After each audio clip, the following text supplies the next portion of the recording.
تو کہتے ہیں باقیوں کی دستار کسی عالم نے کی, کسی صوفی نے کی, لیکن یہ بھینسوں کو چارہ ڈالنے والا جب آیا تو محدث اعظم نے فرمایا پگڑی کے بال کو کوئی ہاتھ نہ لگائے, یہ ساری دستار میں نے کرنی ہے. اور فرماتے ہیں حضرت بال بھی دیتے جاتے تھے اور آنسو بھی بہاتے جاتے تھے, ماتھا بھی چومتے تھے اور فرماتے تھے دستار کے بعد چلا تو نہیں جائے گا یار, مجھے تو عبادت بھی نہیں رہ گئی, مجھے تو چابیوں کو بھی نہیں پتا کون سی کہاں رہتی ہے, جائے گا تو نہیں تو رو پڑا, کہنے لگا سونے جائے تو وہ جس کے پلے کچھ ہے ہو, آتا جاتا تو ہے کچھ نہیں, مجھے کس نے رکھنا ہے, میں نے کہاں جانا ہے, ادھر کہاں تو ادھر ہی رہوں گا. وہ اس طالب علم کے سارے استاد بھائی کہتے ہیں اس نے دستار کرائی, پڑھا پڑھایا کچھ نہیں, پر جو مسئلہ اڑ جاتا تھا نا, وہ جو اڑ جاتا تھا نا, وہ جا کے اس سے پوچھتے تھے تو کتابیں کھولنے کی ضرورت نہیں پڑتی تھی.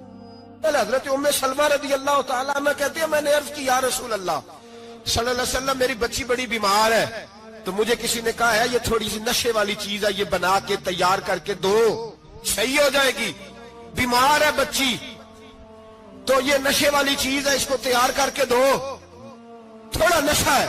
اگرچہ بعض, میں نے شروع میں کہا, بعض لوگ مریض کو, سخت مریض کو ایسی ادویات جو مجبوری بن جائے اس کی گنجائش اور اجازت دیتے ہیں. محتاط علماء تو اس میں بھی بہت ساری چیزیں پہلے بیان کرتے, لیکن اس نے کہا جی میرا نشہ دینا ہے شفا کے لیے.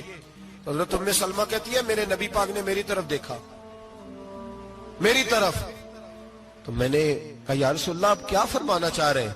تو نبی پاک نے فرمایا ام سلمہ کبھی ناپاک چیز میں بھی شفا ہوئی ہے, کبھی ناپاک چیز میں بھی, کبھی شراب اور خمر میں بھی شفا ہو سکتی ہے.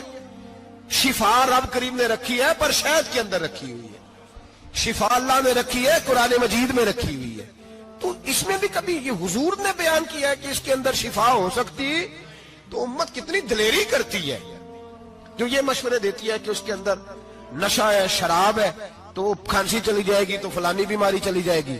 نہ آؤ ان چیزوں پہ, نہ اپنے ایمان کو خرابی دو, اور نہ ایسی باتیں کرو جس سے کہ ڈائریکٹ رسول اللہ صلی اللہ علیہ وسلم کے واضح ارشادات کی مخالفت ہو. میرے نبی پاک صلی اللہ علیہ وسلم نے فرمایا, اور پھر کچھ لوگ کہتے ہیں تھوڑی پی ہے جی. اب تو میں تجزیے میں پڑھ رہا تھا کہ ایسی شراب ایجاد ہو گئی ہے, لوگ شراب پیتے ہیں اور وہ مست بھی رہتے ہیں, کار بھی چلاتے رہتے ہیں, کہتے ہیں جی نہیں ہمارا ذہن معاف نہیں ہوا تو یہ والی صحیح ہے, نشہ نہیں لاتی.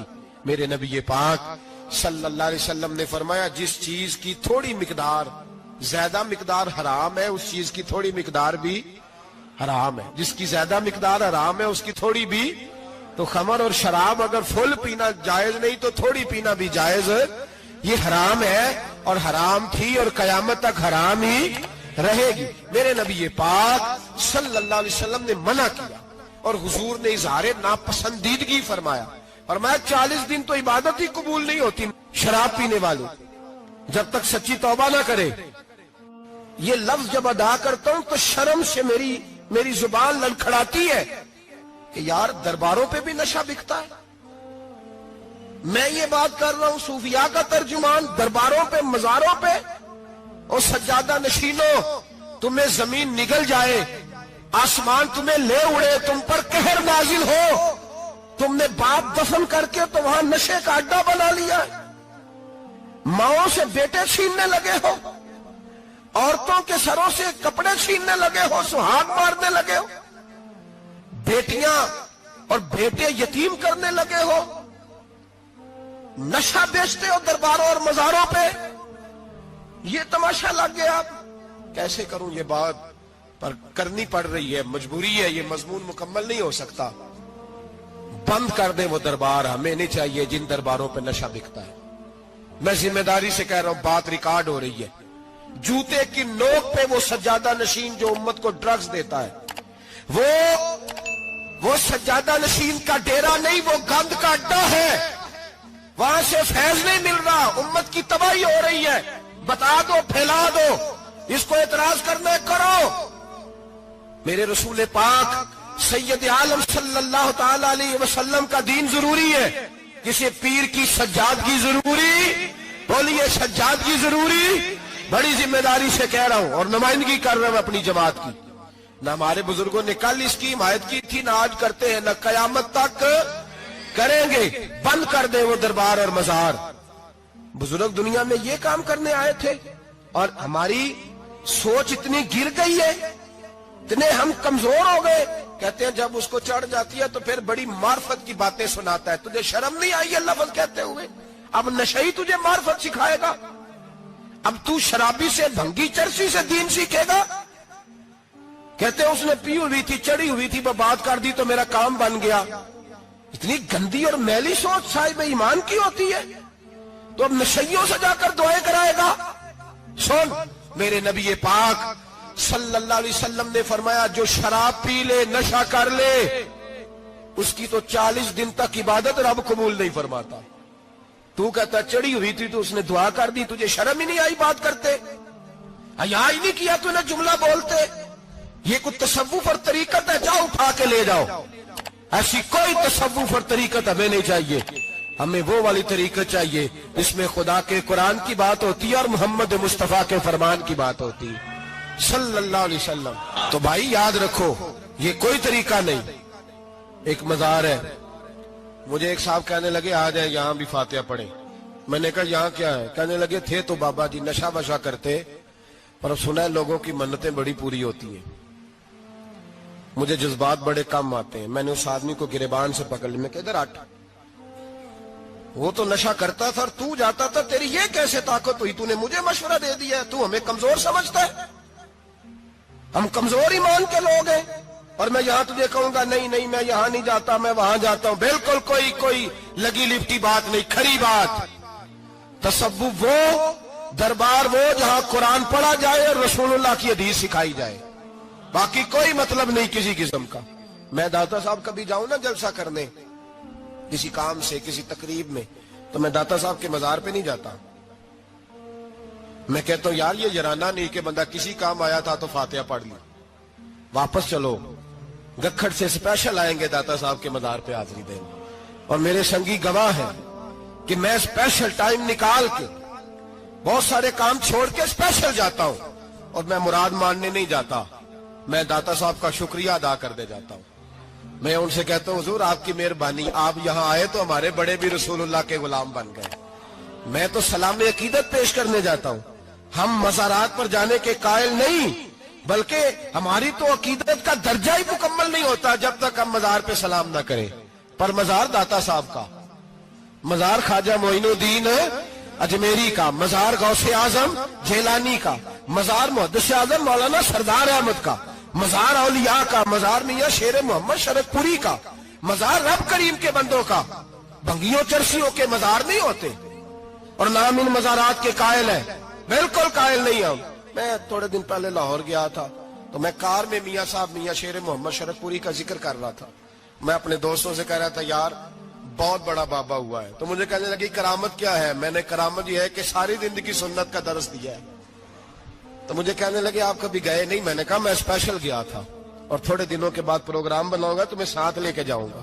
ہم مزارات کے قائل ہیں، حاضریاں دیں گے مزاروں پہ، لیکن بھنگیوں چرسیوں کے مزاروں پر جانے کے قائل ہیں؟ زور سے بولے، یہاں جانے کے قائل ہیں؟ کوئی عقیدہ نہیں ہے ہمارا۔ نشہ بکے گا اب مزاروں پہ، اب یہ تصوف ہوگا وہاں، یہ طریقت ہوگی۔ اور ملت پر رحم کھاؤ خدا را۔ اگر تمہارے قومی ادارے کہتے ہیں رپورٹ کرنے والے کہ 70 لاکھ پاکستانی نشہ کرتا ہے، تو کیا تمہیں یہ نہیں پتا کہ نشہ بیچتا کون ہے؟ کیا تمہیں یہ نہیں پتا کہ ڈرگز کا کاروبار کون کرتا ہے؟ اگر تمہیں یہ پتا ہے تو کیا یہ خبر نہیں تمہیں کہ ان رگوں پر یہ خون اتارتا کون ہے؟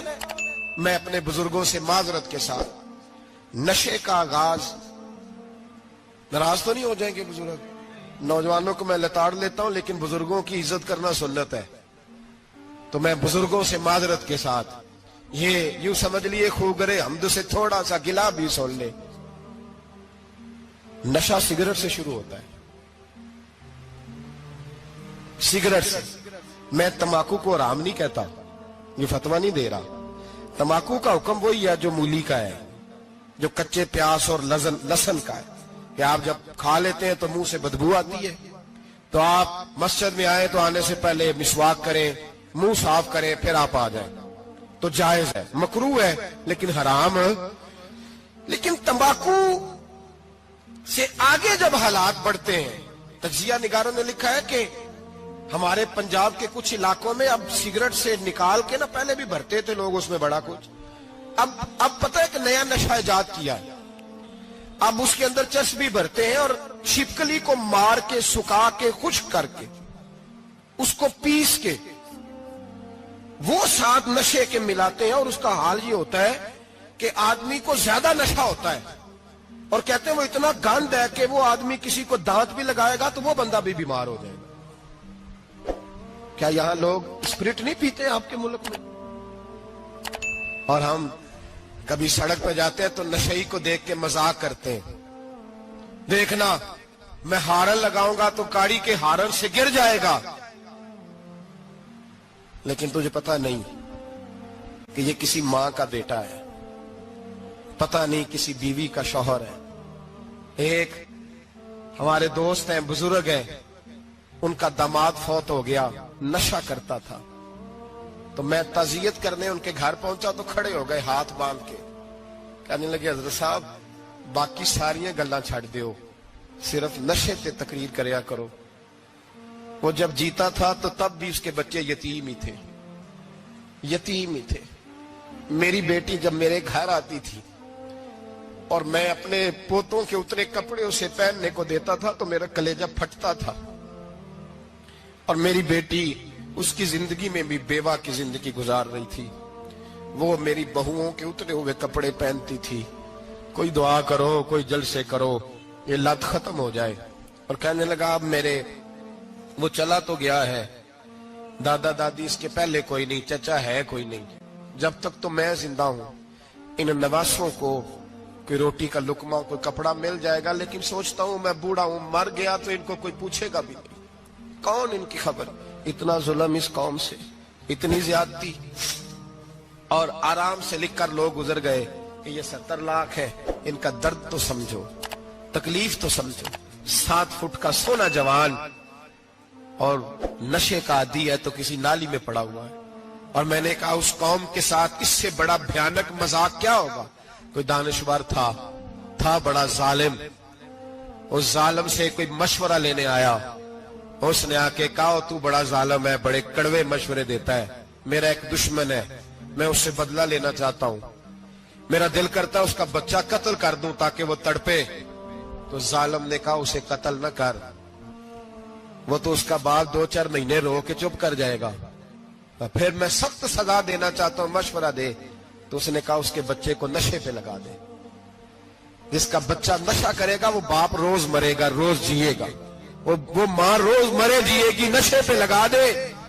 اس قوم کے ساتھ سب سے بڑا ظلم یہ ہوا کہ ملت کا جوان نشے پہ لگ گیا، ڈرگز پہ لگ گیا، اتنے تباہ حالات ہوئے کہ جوان چڑھتی جوانیاں، اماں نے کتاب دے کے بھیجا تھا، اور کالج سے واپس آئے تو نشے کے ٹیکے ہاتھوں میں پکڑے ہوئے، ٹیکے۔